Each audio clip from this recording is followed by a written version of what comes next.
Praise the Lord. My name is Dr. Roosevelt Robinson Jr., and I just self-published a book entitled God's Favor, My Wife. This book was prophesied by my apostle many years ago that said, I will write this book and it will bless many. I want you to go pick you up a copy. This book will inspire you, encourage you, and bless your soul. If you're seeking for salvation, if you're seeking for a closer walk with God, if you're looking for ideas for your youth ministry, if you're looking for that husband or searching for that husband or wife that God has promised you or that you desire, this book will inspire you, encourage you, and help you on your journey with God. Go to barnesandnoble.com, that's bn.com or amazon.com, and pick you up a copy. I guarantee it will bless you. I have shared my experience and my testimony of how I met my wife and we got married, and how I have gained favor down through the years being married to my wife. Be blessed.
Greetings to those of you who are listening and viewing from around the world.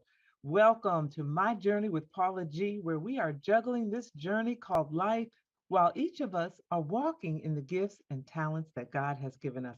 If this is your first time on the journey, thank you all so much for joining us. We are so grateful that you have tuned in or you are viewing. If you are returning, welcome back. It's good to have you back, and we appreciate your continued support. I tell you all each and every week that time is precious. It is the one thing that you cannot get back. So, for you to think it not robbery to spend this time with us, we truly, truly appreciate it. We'd also like to thank and show our appreciation for our underwriters on this journey. Without them, we would not be able to bring you such quality programming. So we thank each and every one of our underwriters. And you know, underwriting is a great way to gain exposure for your business, product, or service while embracing the journey. So if you are interested in becoming an underwriter for My Journey with Paula G, you may email us at jerryroycelive@gmail.com or paula@paulagvoice.com. Please place in the subject line underwriting opportunities, and we will be sure to follow up with each and every one of you. Also, I invite you to stay connected with me via my website, paulagvoice.com, as well as social media across the board: Facebook, YouTube, Instagram, Paula G Voice, where you can stay connected on the journey as well. Well, before we talk with our guest today, I want to share with you a bit of Paula's perspective. And I have an excerpt here from my book, which is entitled My Journey to Lady Wisdom. Oh, disappearing. My Journey to Lady Wisdom After Midnight, which can be found on my website. Here we go. If you want to change the person that you are today, you must take a trip back through your past. Unlock the doors of hurt, the doors of anger, the doors of bitterness, the doors of unforgiveness. You must unlock all those doors that are harboring debilitating baggage in order to continue to move forward in freedom. I remember working with an administrator at one point, and she would tell us at the beginning of the year that each child comes through the door on the first day of school with an invisible suitcase. And it is our job to unpack that suitcase and to help the child through the 4 years. I was on the high school level, so through the 4 years of high school, navigate what is in that suitcase, unpack some of those things that need to be unpacked, help them to rewrite a new narrative if necessary so that they can move forward in their academic career as well as their personal lives. Each and every one of us comes to the table with an invisible suitcase that is full of the experiences from our past that manifest into our present, whether it's our mindset, our behavior, or what have you. So sometimes we do have to take a journey back to peel back some of those layers of those things that have not healed properly, to rewrite the narrative, to take the opportunity to heal properly so that we can move forward and be free from any of the hurt, the bitterness, the anger, or sometimes the depression. So I would encourage each and every one of you as you say your prayers, that you lift your petitions to the Lord and just ask for help on that journey for healing, because definitely in this day and age, with so much that is overwhelming each and every one of us, we all could use that prayer for a healthier future. So I hope that helped you, and that is Fall's perspective. Well, it is time for our guest today, and our guest today is an author. She's a teacher. She is involved in spiritual wellness, and she's here to drop some nuggets on us today. She is Caterina Orr. Blessings to you, my sister. Thank you so much for joining us here on the journey. Thank you for having me. I'm excited to be here. Excellent, excellent. So you've been a busy, busy woman. So first of all, before we get started, tell us a bit about, the theme of our show is juggling this journey called life while walking in the gifts and the talents that God has given us. So share with us a bit of how the last couple of years, because at the time of this particular show, we are still engrossed, shall we say, in a pandemic. So share with us a bit of how you have navigated the last couple of years or so. Well, pandemic time, I think it was difficult, or and still is in some cases for everyone. But, I was blessed, first of all, with my career, that it was a easy move from office to home. I don't think it was so easy for students because, of course, we had to move to online learning. Um, but I just really took that time to work on me. It was a time where I had an opportunity to write my book or continue to write. I could reflect on my relationships with my husband and my children and my church family. So the pandemic overall it wasn't a good thing at all, but I was blessed to be able to use that time for the betterment of me, self care, relationships, even professional relationships. I was able to navigate those things as a result of the time that was given. Before, I was the interim department head of the African American Studies program at Valdosta State, and I didn't have time to do anything at all. I was kind of put in that position. It was definitely a blessing, but it was a position that I had never experienced before. It's extremely fast paced, and I was hanging with it. But Mhm. I think being able to come home like I was, first of all, I was able to appreciate how important it is to take time for yourself. Mhm. And secondly, I was able to do those things that I was able to do. So it sounds like you really utilize that time to regroup, refresh, restore, perhaps rest. And Yes, I think for so many, like you said, the pandemic itself was not necessarily a good thing, right. but how some of us were able to utilize it, there was some good that has come out of it. So, in your role as an educator at Mhm. Valdosta State University, which is located in Georgia, in the Yes, southern part of Georgia, my daughter very actually southern. spent 2 years, freshman and sophomore year, at Valdosta State back in the mid 2000s or so before she transferred to Howard University. It's a beautiful campus, Yes. beautiful, beautiful part of Valdosta. Share with us a bit more about what it is that you do at Valdosta State and why you're so passionate about it. I've been there 16 years, and I actually started out in the English department. And after 4 years, I moved over to the African American Studies program, and I was there for 11 years.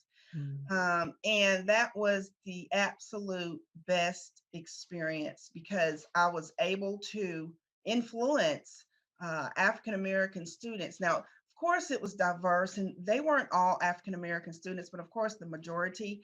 And what I learned is those students who took those classes were already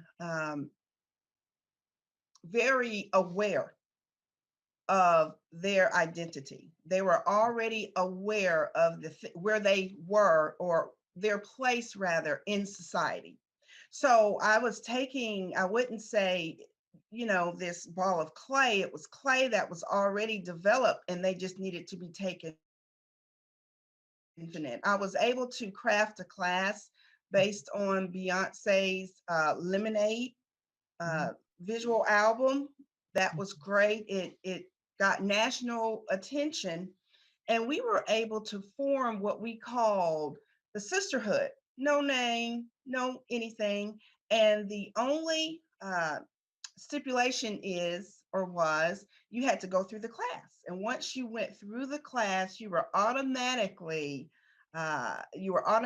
able to join this sisterhood, which grew into this forum we did that was always very well attended, Black Woman's Forum.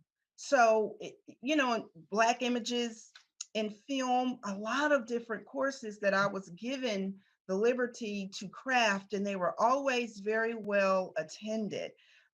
Definitely passionate about being able to impart that knowledge um, to these, what I like to call half grown, half grown. I'm twice grown, they're half grown people. And they were just like sponges, like receptacles. They were just taking it all in.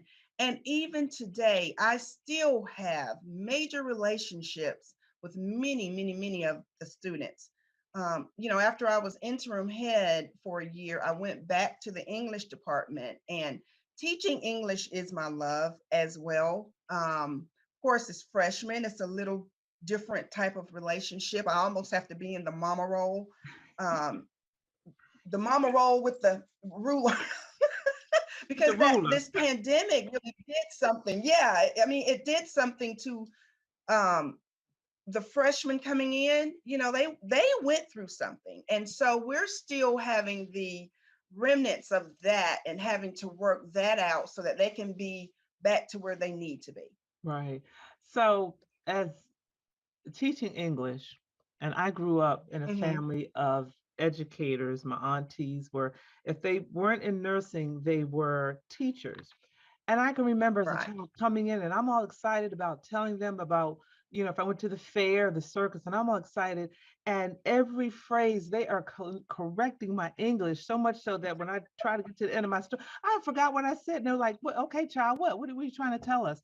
And I would have forgotten what it was I was trying to say Right. because they are correcting my English.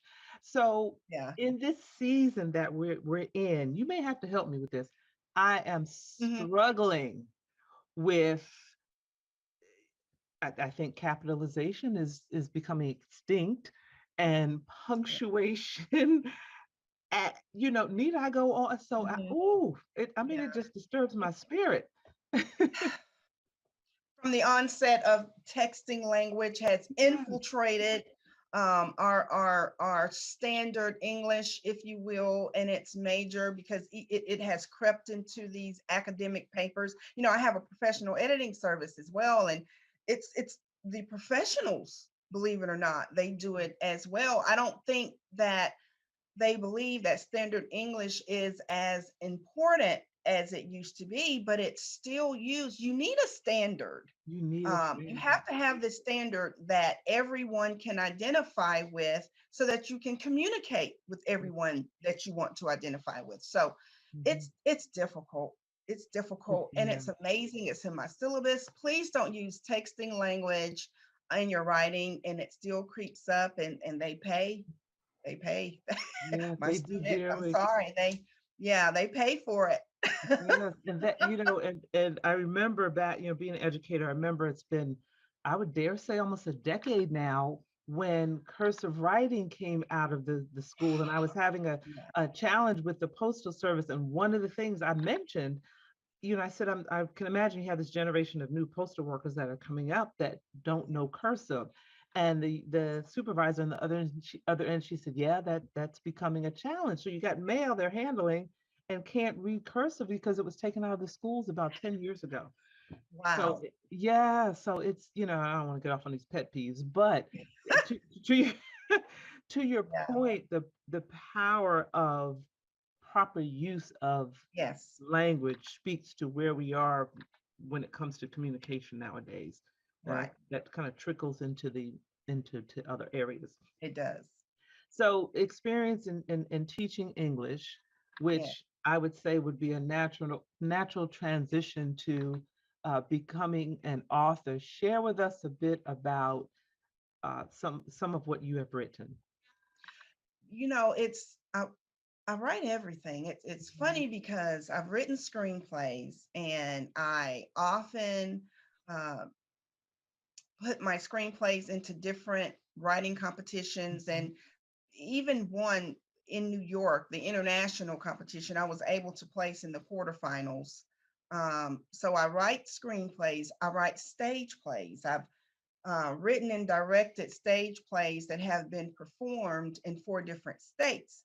Mhm. And then I edited and published authors' works. And it's something because people would often call me an author and I would get annoyed. I'm not an author, I'm an Mhm. editor. I'm an Mm. editor, I'm a publisher, I'm not an author. Did not Mhm. think I wanted to write books at all. When you can write screenplays and stage plays, you just write action. It's just action, action, action. You don't have to Wow. describe the place.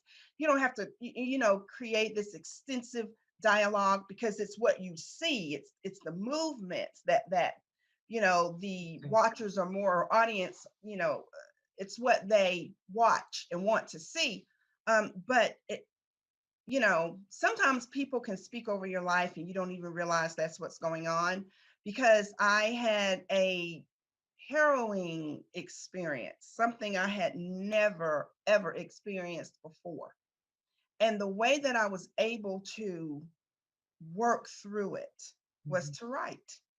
Mm. And I said, God, you really know, you're going to do what God wants you to do Right. one way or the other. He's Mhm. going to get you where he wants you to be. And I remember when I was going through that experience, I would say, Lord, just tell me what the lesson is. I promise you I will learn that lesson so Right. we can move past this. Well, it was to get me to write. And that's exactly what happened. And that was my journey to writing this book, Excellent. So tell us the title of the book, The Assistant. The Assistant, and can you just give us a little snippet of what it is about? It's about this uh, young, twice grown uh, African American woman, and she's juggling being a preacher's wife and working in higher education. And now she has this new challenge of being in administration that she's never done before, and the challenges that she has to face once she gets into that position. One of the main challenges being her assistant, but then there are others. Once she gets in this position, it starts bumping up against her faithfulness and being faithful to um, her church. And then to add just another whammy, um, there have been some department heads, African American women department heads, who have come up missing. One Mm. they found dead in the river. And Mm. now Felice is being harassed by the same group that they believe killed these other women. Oh my God. Some are still missing. So Right. that's the crux. That's a little bit of twist. And then also, in addition, spiritual wellness. Tell us a little bit about that. You know, okay. I'm kind of unorthodox, I think, when it comes to being a preacher's wife or a first lady. I just want to be called a preacher's wife because I just don't. First lady is fine, but it's not for me because I'm not first in anything. I'm struggling like to be the best Christian that I can be, like everyone else. And sometimes um, we don't want to talk about certain issues as Christians. And the issues that we don't want to talk about are the very issues that are keeping us sick, whether it's mentally or physically. Um, we don't want to talk about those issues. So I'm using this platform to dare talk about these issues that we don't want to talk about. Like one, Zora Neale Hurston said that Black women are the mules of the world, Mm. meaning that we carry all the burden. You don't really hear that when you are in a church setting, that women, Black women specifically, are the mules of the world, that we carry these burdens. We don't talk about that. So that's something I want to reach out and say, hey, we carry everybody's burden, but Jesus Christ says that even our burdens need to be laid at his feet. So we need to delve into some self-care, Some right? self-care. So Yeah. how can the audience stay connected with you on your journey and learn more? I do have a website, cmchelenor.com. Same as my social media platforms, cmchelenor. I do blog once a week through my spiritual wellness page, and you'll see those mainly on Facebook and then, of course, on my website. And those are the absolute best ways to Stay connected. contact me. Excellent, excellent, because you have so many wonderful streams of Yeah. knowledge going on that can really inspire, can encourage, can empower, as we could all continue this journey called life. So thank you so much for Mhm. joining us on the journey. And ladies and gentlemen, we have come to the end of this episode. We thank each and every one of you for tuning in or listening. Our underwriters, we thank you for your continued support of my journey with Paula G. Make sure you connect with us, my website, paulagvoice.com, across social media, YouTube, Instagram, Facebook, Paula G Voice. And I leave you with this, as I always do, that the greatest conversation you will ever have is the one that takes place in between your ears. What are you speaking to yourself?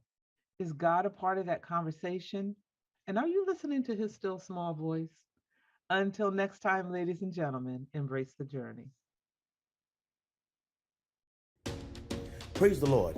My name is Dr. Roosevelt Robinson Jr., and I just self-published a book entitled God's Favor, My Wife. This book was prophesied by my apostle many years ago that said, I will write this book and it will bless many. I want you to go pick you up a copy. This book will inspire you, encourage you, and bless your soul. If you're seeking for salvation, if you're seeking for a closer walk with God, if you're looking for ideas for your youth ministry, if you're looking for that husband or searching for that husband or wife that God has promised you or that you desire, this book will inspire you, encourage you, and help you on your journey with God. Go to barnesandnoble.com, that's bn.com, or amazon.com, and pick you up a copy. I guarantee it will bless you. I have shared my experience and my testimony of how I met my wife and we got married, and how I have gained favor down through the years being married to my wife. Be blessed.